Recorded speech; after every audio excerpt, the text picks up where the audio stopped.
Hey, what's going on? Thank you so much for watching. It would mean the world to us if you could just scroll down, like, hit the subscribe button for the Snaps YouTube channel. It goes a long way towards helping us out. Now, let's dive into some college football. Let's react then to the 10 most interesting quarterbacks in 2024.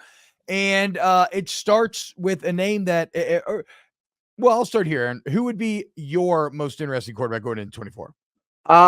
This was a really good list, I'll be honest. Like I Yeah, was going through like, damn, like I didn't think about I had that. the And then same thoughts, dude. honestly, like number 6, KJ Jefferson really jumps off to me there. Really? I And thought he was one of the yeah, more boring answers. no, I've been a big fan of KJ. And I remember last year when I had Arkansas had their spring game and I went down there and I'm watching him take a million drops from under center. He's working on the 5-step drop and the 7-step drop. And I'm talking to Dan Enos and he's like, man, we're going to turn him into a professional quarterback. I'm like, all right, well, let's see how that works. Well, it didn't fucking work.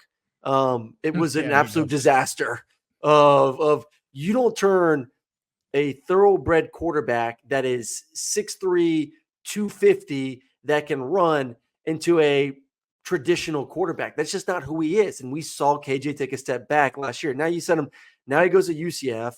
He's with Gus. He's in a lesser conference in the Big 12. I think KJ can shine next year. I think he has all the tools you want to be a successful quarterback. Big, strong, good runner. Still needs to work on some of the intermediate throws, but can throw the football down the field. I think he's due for a big breakout year under Gus. So yeah, I guess I'm a bit guilty of thinking that maybe it didn't matter because, and I'm sorry to Chris Tran, our wonderful producer, don't want to offend, but w- does UCF matter? Like to the larger landscape, do you think they're good enough to actually pull off a Big 12 championship? I mean, if I they think so. are, then I think then I then think that conference is wide open. see, Not because by wide open. Utah, I think Utah's a big favorite, but I think like UCF could be a team that could turn from what 6-6 last year, 6-7 to an 8-9 win team. yeah, it's just I mean, I like the other name on this list, and we're just going Big 12. I like Avery Johnson from Kansas State. hmm, He was like the Wildcats Nico Iamaleava in that Yep. he was a big time recruit, landed sitting behind Will Howard, biding his time. Will Howard leaves, right? Now they kind of forced Joe Milton out in the other case, but Will Howard Yeah. leaves. He gets to start in the bowl game, and he acquits himself very well. Beats an Hmm. NC State team that had won 5 in a row. NC State was going for 10 wins. Like, if you didn't watch the Pop-Tarts Bowl, that was one of the better bowl games of the entire season. And both teams really gave a fuck and really wanted to be there. Hmm. And as a freshman's first ever start, he was 14 to 31, 178, 2 touchdowns, 2 picks, but then 7 carries for 71 and a score on the ground. Gets your team to 10 wins, I think, or did that push him to 9? Either way, and look, I'm a big Chris Kleeman believer and what he's built there in Little Manhattan. So it's like I look at Utah, I look at Kansas State as probably the Yeah. favorites there. And so, yeah, I would put Avery Johnson. I like him. Cam Rising could actually probably be on this list as Yeah. well, given Yeah. that last year was such a tease and we never saw him again. But the article starts with Drew Allar, Yep. and I think Drew Allar's a great answer because, Hmm. to be fair, last year was probably not as disastrous as we paint it. The numbers weren't awful; they were awful in the biggest games, Yep. and they were always conservative, and that's what James Franklin has to figure out. Can he let him go? Can they find some way to threaten downfield? But Penn State is what did Pate say? The 12-team playoff was made for Penn State, right? Hmm. Like, essentially, they stand to be one of the biggest beneficiaries. They got no Michigan on the schedule. Ohio State's going to Happy Valley. If they can just unlock some success downfield, then Drew Allar could make Penn State into, one of the big winners of 2024. No, 100%. They should be one of the big winners of 2024. Let's forget that. This just goes to the problem of just society in general. I'm not trying to be like I know this is the second time I've brought up Oh my society issues in God. college football, but like Bro, we just all count want, your we all fucking want, Bitcoin and relax. I am. Like, It's with been a all good this day. It's been a societal good day for judgment. your boy. It was year one last year. And I know he's a big 5-star kid that looks really good, that can throw it a country mile, whatever you want to throw at him with shorts on. But it was still his first season in a really good conference. So like year 2 is always the big jump. We always talk about like year 2 Yeah. is the big jump for quarterback. So with Drew, new offensive weapon, they got the receiver from Ohio State. They got probably the best tandem of running backs or second best tandem of running backs in the conference behind Ohio State. I think this is a big prove it year for him. Last year was good. It was good. It wasn't super sexy, like you alluded to. Did not play well in the big time games. Looked like those games kind of got to him a little bit. Yeah. Year 2, just speaking from experience, hell, I was 6-7 my rookie year or freshman year. 6-7. Crazy. That's crazy. And guess what? I went on to throw more touchdowns than anyone else in the SEC. Ooh. So you wouldn't have thought about that after my first year. Not saying that like he's gonna go out there and just kick ass, but I went from like mid 20 touchdowns to mid 30s in the SEC championship game. There is a massive sense of confidence that comes with heading into your second season. Aiden Chili's at Michigan State, says Clint Moses. I'm sorry to say that I don't know much about Chili's. I'll have to look him up. I haven't thought about Michigan State in a while. I haven't thought about Michigan State since I thought about Mel Tucker losing tens of millions of dollars for jerking off on the phone. Just the saddest way to lose that amount of money. It's the biggest bag fumble of our time. Aiden Chili's is going to have to earn my eyeballs after Michigan State being involved in a story that ridiculous. So they had Alec. Yeah, go ahead. I would say, who was interesting on this list too that I'm personally not very high on is Miller Moss at USC. I think he's going to be a rough year. He's one of the ones that I had as uninteresting because I don't really believe in him either after that bowl game. And I know like if you just look at the stats, like 23 33, 372, 6 touchdowns, like how can you not be interested? It's gonna be a bad year for those teams in LA. UCLA we talked about the other day, USC as well. I think both teams will underwhelm this season. I love answer number 2 on Connolly's list because it's a guy I'd never heard of, and that's on me. I don't watch much ACC, and when I do, it's the biggest teams generally. So I missed Kiren Drones last year, Virginia Tech's quarterback, and you really got to kind of dive into numbers to see why this is interesting.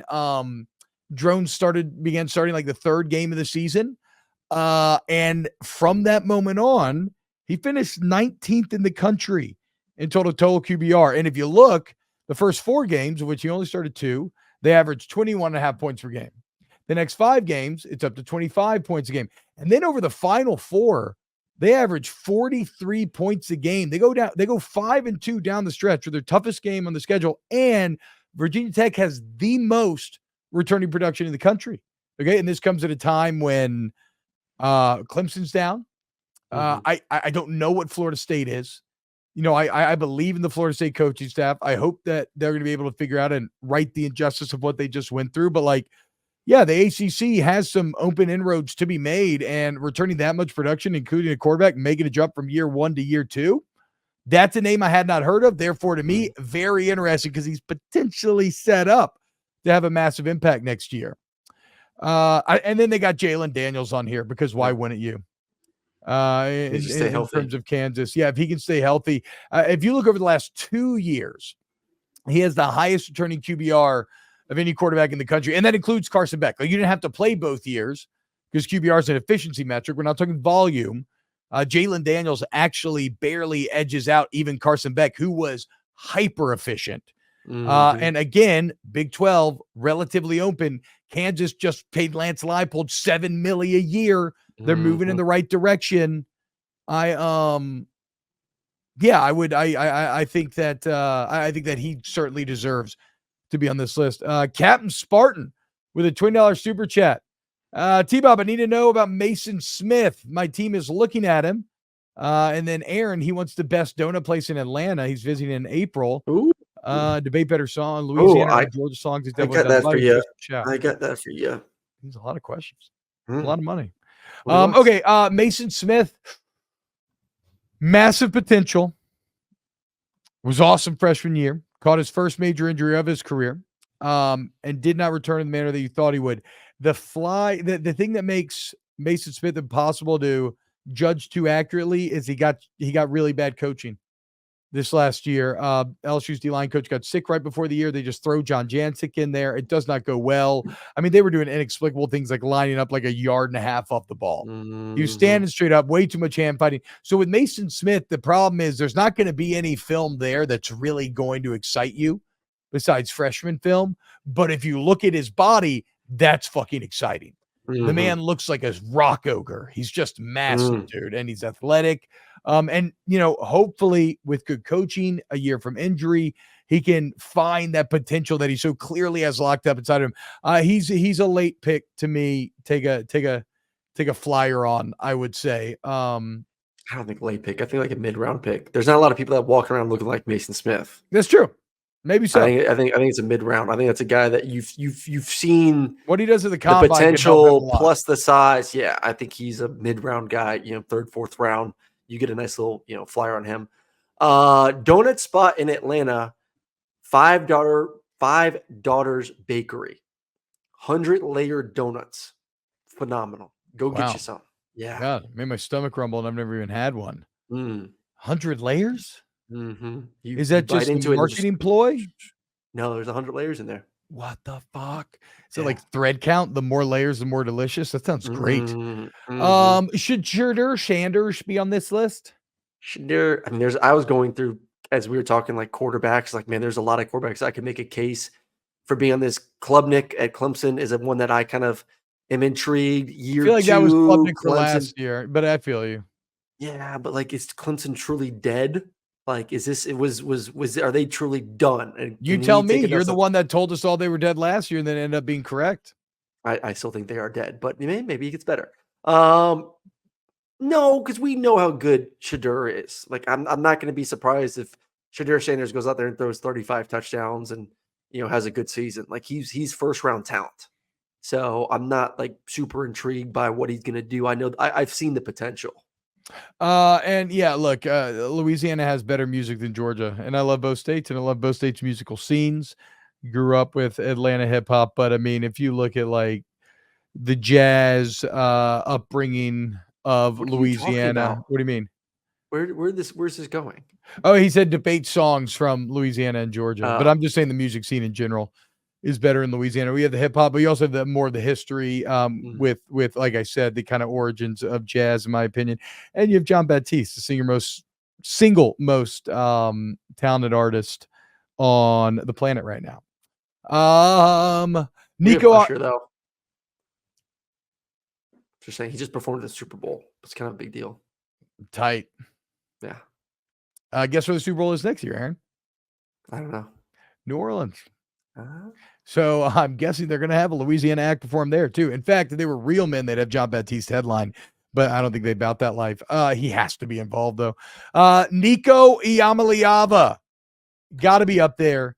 Same thing. He's like Avery Johnson, just on a way bigger stage. All the hype in the world. Tennessee savior. Tennessee literally put their balls on the line. They've taken the fight to federal court. Yeah, they almost got some sanctions put on them to get Nico to Knoxville. And he's taking over a Tennessee program where it's all lined up. I mean, I know people kind of look their nose down at going from 11 wins to 9 wins, but if you look at Tennessee, the 15 years previous, that's really good still. Like they're moving in the right direction overall, and it's a perfect time for him to take over because the path to the playoff is wide open. And again, no Alabama. It matters for every team that had to play Alabama every year. Or excuse me, no Saban. Kalen DeBoer is still awesome. Don't lose sight of that, but it can't be as good. Yeah, Bo Kenny, T-Bob's got Jazz and Lil Boozy. That's all you need, dude. So yeah, I would say Nico as well deserves to be on that list. Well, he is on that list, by the way. He's number 5. Yeah. And he deserves to be there. That's what I'm saying. Bitch. What about you? Anybody else? Anybody else? There's a million different quarterbacks that could deserve to be on that list. Like I said, Klubnik, very interested with that. DJU, man, Florida State. You talked about like how Florida State, you're not sure what Florida State's going to be.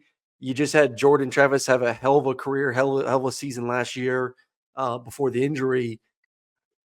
Undefeated season, all that good stuff. I mean, DJU, I was impressed with a lot of stuff he did last year there at Oregon State. Wasn't asked to do a ton. Very pro-style offense.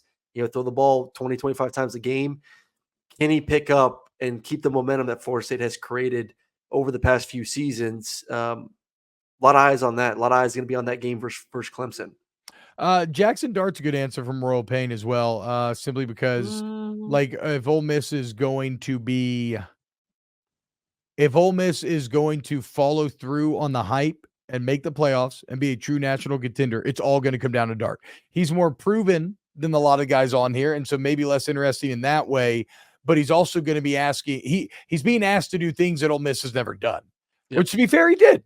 He did last year, right? So he's being asked to continue that, which how long can you continue to, I mean, that's like, can you continue to do things that never been done? That seems like an absurd expectation. And yet here, Jackson Dart is. Dylan Gabriel's a good answer from Landon Lewis. I literally just had Dylan Gabriel pulled up on a different tab here.